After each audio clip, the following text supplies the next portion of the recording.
महाराष्ट्राची सांस्कृतिक परंपराच ही आहे की वाढदिवसाच्या दिवशी आपण एखाद्या व्यक्तिमत्वाने केलेल्या चांगल्या कामाचं, केलेल्या कर्तृत्वाचं कौतुक केलं पाहिजे. ही संस्कृती आपल्या महाराष्ट्राची आहे.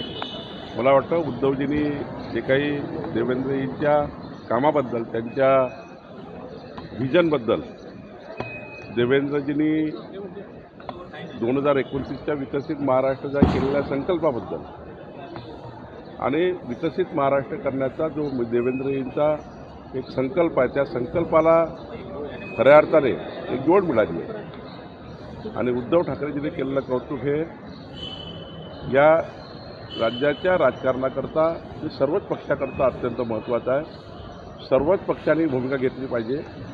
कर्तृत्वान व्यक्तीचं, प्रत्येक व्यक्ती कर्तृत्वान असतो, पण देवेंद्रजींसारख्या एक कर्तृत्वान व्यक्तिमत्वाचं कौतुक करणं हे त्या ठिकाणी या महाराष्ट्राच्या दृष्टीने, विकासाच्या दृष्टीने महत्त्वाचं.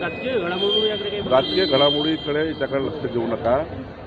वाढदिवसाचं, जन्मदिवसाचं कौतुक हे कुठलीही राजकीय घडामोड नसतं. ते त्यांच्या कर्तृत्वाची एक प्रोत्साहन असतं आणि म्हणून मला वाटतं याच्याकडे एवढंच बघावं. नगरविकास खातं